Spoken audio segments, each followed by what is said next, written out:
नमस्कार दोस्तों, कैसे हैं आप लोग। उम्मीद करता हूं आप सब अच्छे होंगे। मैं प्रिंस सर आपको इस YouTube चैनल पर सोशियोलॉजी सब्जेक्ट पढ़ा रहा हूं। मेरा YouTube चैनल प्रिंस 21 पांडे और इसके साथ मेरा मोबाइल नंबर है 9807781640, जिस पे आपको सोशियोलॉजी से संबंधित एनी क्वेरीज हो आप इस पर कॉन्टैक्ट कर सकते हो। बट एक पर्टिकुलर टाइम पे मैं आपको बताना चाहूँगा कि वीडियो शुरू करने से पहले हमारी सोशियोलॉजी की ऑनलाइन क्लास जूम ऐप पे एक रेगुलर बेसिस पर सुबह 8 से 10 बजे के बीच में चल रही है। अगर आप उसे ज्वाइन करना चाहते हैं तो आप इस नंबर पे कांटेक्ट करिए, ये मेरा व्हाट्सएप नंबर भी है। आपको बताना चाहूँगा इसके साथ मेरा यूजीसी नेट का प्रथम प्रश्न पत्र भी शाम को 4 बजे से 5 बजे के बीच में चल रहा है। अगर आप उसे भी ज्वाइन करना चाहते हैं तो आप कॉन्टैक्ट कर सकते हैं। मैं आपको बताना चाहूँगा कि आपको दिन में 2 वीडियो प्रोवाइड किया जाता है बिल्कुल फ्री, और वो वीडियो जो हमारी ऑनलाइन क्लास ऑलरेडी सुबह चलती है उसी को बेस मानकर ये क्लास आपको ये वीडियो आपको प्रोवाइड किया जाता है। मैं ऐसी आशा करता हूँ कि हमारे जो भी स्टूडेंट जुड़े हैं ऑनलाइन क्लास से उनको भी लाभ होगा, और उसके साथ साथ हमारे अन्य भी हैं स्टूडेंट जो भी नहीं भी ले रहे हैं क्लास से रेगुलर पे, उनके लिए भी हेल्पफुल काफ़ी होगा। वो किसी भी एग्जाम में सोशियोलॉजी संबंधित आपके सारे सब में ये यूजफुल होगा।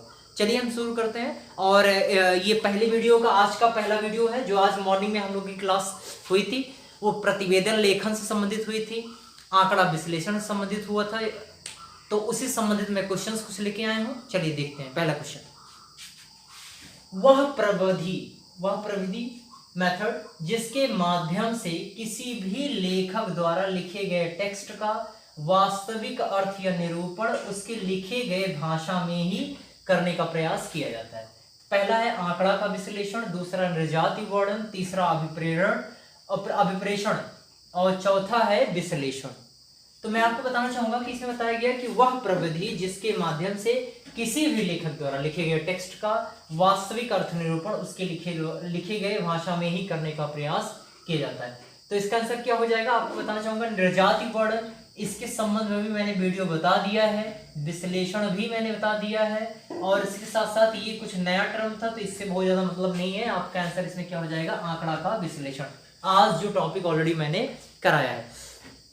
आपको बताना चाहूंगा कि आंकड़ा का विश्लेषण, आंकड़ों का विश्लेषण क्या होता है। वैसे तो आपने एक स्टेटमेंट देख ही लिया है इससे संबंधित, लेकिन आपको जनरली मैं बताना चाहूंगा कि जब भी कोई शोधकर्ता किसी घटना का अध्ययन करता है तो उससे जो तथ्य प्राप्त करता है, तथ्य जो प्राप्त करता है वो मिश्रित गुणों पर आधारित होता है। यानी समान कुछ गुण कुछ तथ्य समान होंगे, कुछ तथ्य असमान। कुल मिला के तथ्यों में अगर देखा जाएगा तो असमानता का गुण विद्यमान होता है। अब उनमें समानता लाने के लिए क्या किया जाएगा, उनका वर्गीकरण किया जाता है। वर्गीकरण किया जाता है तो वर्गीकरण करने के लिए क्या करोगे आप, विभिन्न आधार लोगे। जैसे एग्जाम्पल, मैं एक एग्जाम्पल बताता हूं कि जैसे आपने एमए के क्लास के बच्चों का आपको तथ्य संकलन करना था। वहां से आपने आयु के आधार पर वर्गीकरण किया। आयु के आधार पर कुछ छोटे बच्चे थे, मैक्सिमम सिमिलर ही रहे होंगे, बट अगर आपको जेंडर के बेसिस पे देखोगे तो एक फीमेल और मेल का ये हो गया। इसके साथ साथ आप देखोगे बुद्धिमत्ता के आधार पर अगर आप डिफरेंशिएट करोगे एमए के बच्चों को तो वो अधिक बुद्धि वाले, कम बुद्धिमान वाले, ये सब सारी चीजें इस तरीके से आप डिवीजन करोगे। ये सब सारे बेस हैं, आधार हैं जिसके आधार पर वर्गीकरण किया जाता है, समानता के आधार पर। तो वर्गों का समूह बनाया जाता है और उसके बाद उनका कोडिंग करके बाकायदा उनकी कोडिंग करके उन्हें टैबुलेट किया जाता है। ध्यान रखिएगा, हमारे एग्जाम में एक बार पूछा भी गया है कि आंकड़ों का विश्लेषण के आंकड़ों के तथ्यों का कब संकेतन किया जाता है।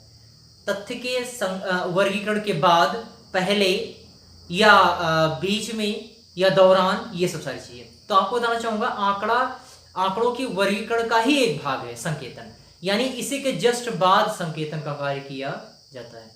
ठीक है, तो ध्यान रखिए। उसके बाद ये किया जाता है टैबुलेशन। ओके, तो ध्यान रखिएगा, इस प्रकार करके प्रक्रियाओं का प्रयोग करके तथ्यों का जो एक व्यवस्थित स्वरूप है तैयार करने का काम, या जिन तथ्यों को जो तथ्य समझने योग्य नहीं थे उन्हें समझने योग्य बनाने का जो कार्य है वो आंकड़ों का विश्लेषण करने का उद्देश्य है। ठीक है, नेक्स्ट। तो ये था आंकड़ों के विश्लेषण संदर्भ में। इसके संबंध में कुछ मैं स्टेप्स बता देता हूँ, वो आपकी एग्जाम के लिए काफी इंपॉर्टेंट है। इसमें कुछ स्टेप्स होते हैं, जैसे एडिटिंग पहले किया जाता है, संपादन दूसरा किया जाता है, आपको कलेक्शन ऑफ डेटा, नहीं सॉरी, क्लासिफिकेशन, मैं लिख रहा हूँ क्लासिफिकेशन एंड कोडिंग। थर्ड है टैबुलेशन, और यहां पे फोर्थ है इंटरप्रिटेशन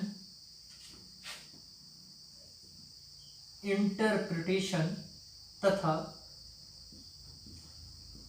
जनरलाइजेशन,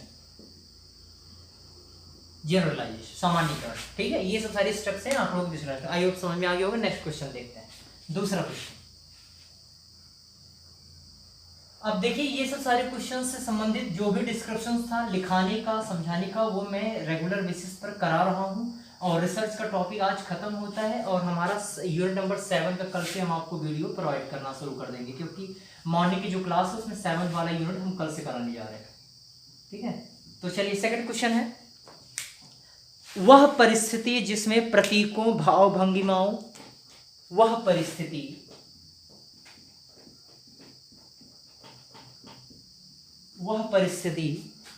जिसमें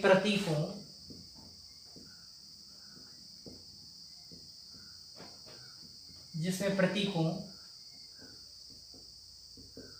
भाव भंगिमाओं प्रत्यक्ष या अप्रत्यक्ष रूप में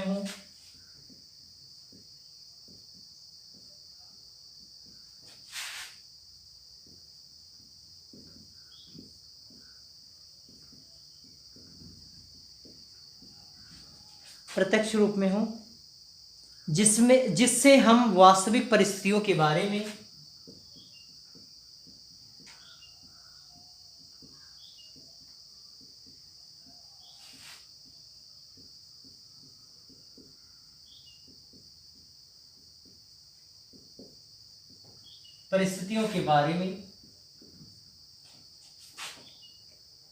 ज्ञान प्राप्त कर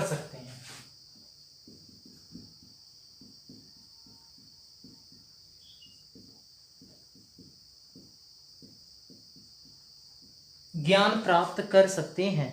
इसे क्या कहते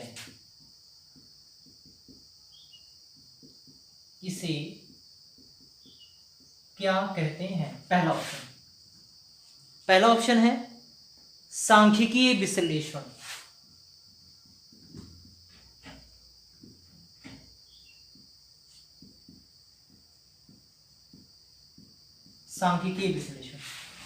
दूसरा ऑप्शन है आंकड़ा विश्लेषण।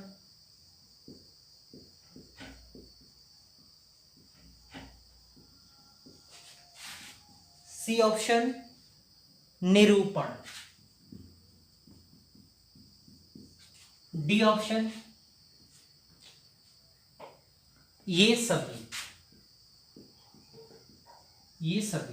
वह परिस्थिति जिसमें प्रतीकों, भाव भंगिमाओं अप्रत्यक्ष या अप्रत्यक्ष रूप में जिससे हम वास्तविक परिस्थितियों के बारे में ज्ञान प्राप्त कर सकते हैं, उसे क्या कहते हैं? तो आपको बताना चाहूंगा कि अगर जिसने सांख्यिकीय विश्लेषण की क्लास किया हो, निरूपण की क्लास किया है, अभिकल्पन डिजाइन बोलते हैं इसे, वो जरूर आंसर बिल्कुल अच्छी तरीके से जानता होगा, क्योंकि आप देख रहे हो कि इससे संबंधित तो है नहीं कि प्रतीकों, भाव भंगिमाओं का प्रत्यक्ष या अप्रत्यक्ष रूप में अध्ययन किया जाता है, वास्तविक परिस्थितियों के बारे में ज्ञान प्राप्त किया जाता है, तो ये किया जाता है आंकड़ा विश्लेषण के अंतर्गत ही किया जाता है। ठीक है, ना कि इसके अंतर्गत सांख्यिकीय विश्लेषण या निरूपण के अंतर्गत किया जाता होगा। ठीक है, आप ध्यान रखिएगा ये सारी चीजें। और आपको बताना चाहूंगा कि इससे संबंधित हम थोड़ा प्रतिवेदन से एक थोड़ा फैक्चुअल क्वेश्चन है, हम उसको देख लेते हैं थोड़ा। इसमें थर्ड क्वेश्चन है, क्वेश्चन नंबर 3, इसको हम थोड़ा इरेज करके फिर आपको कराते हैं। ठीक है, तीसरा क्वेश्चन है क्वेश्चन नंबर 3 है, सूची 1 को सूची 2 से सुमेलित कीजिए। सूची 1 को सूची 2 से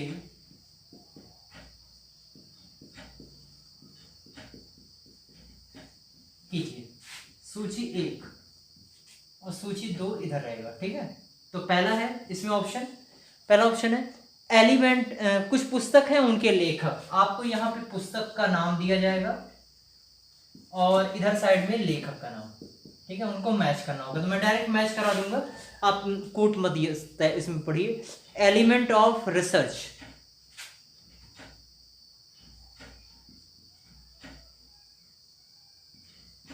element of research, research B है बुक का नाम, सोशल रिसर्च।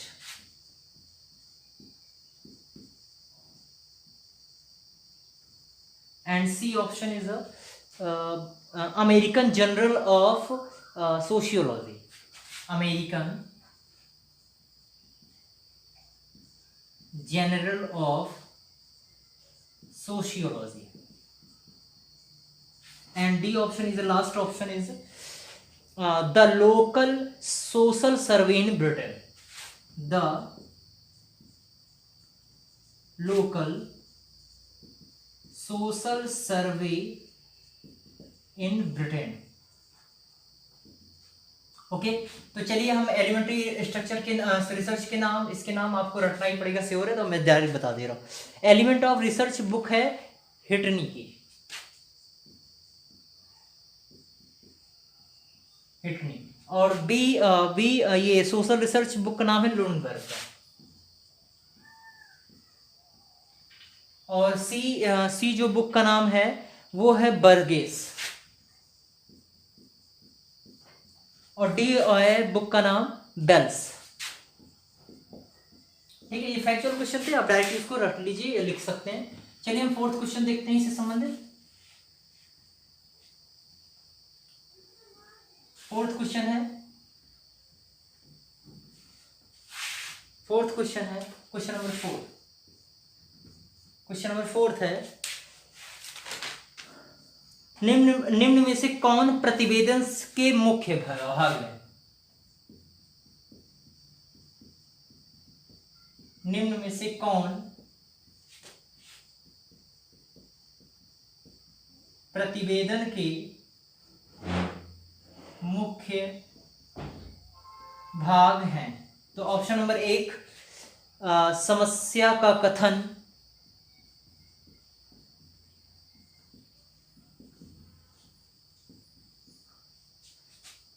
ऑप्शन नंबर 2 अध्ययन का परिसीमन,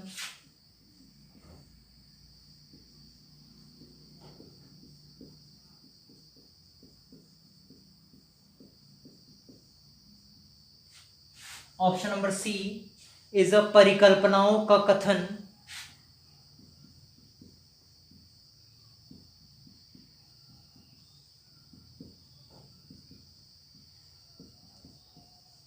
और डी सभी। देखिए मुख्य भाग प्रतिवेदन, पहले हम रिपोर्ट राइटिंग, इसको बोलते हैं रिपोर्ट राइटिंग।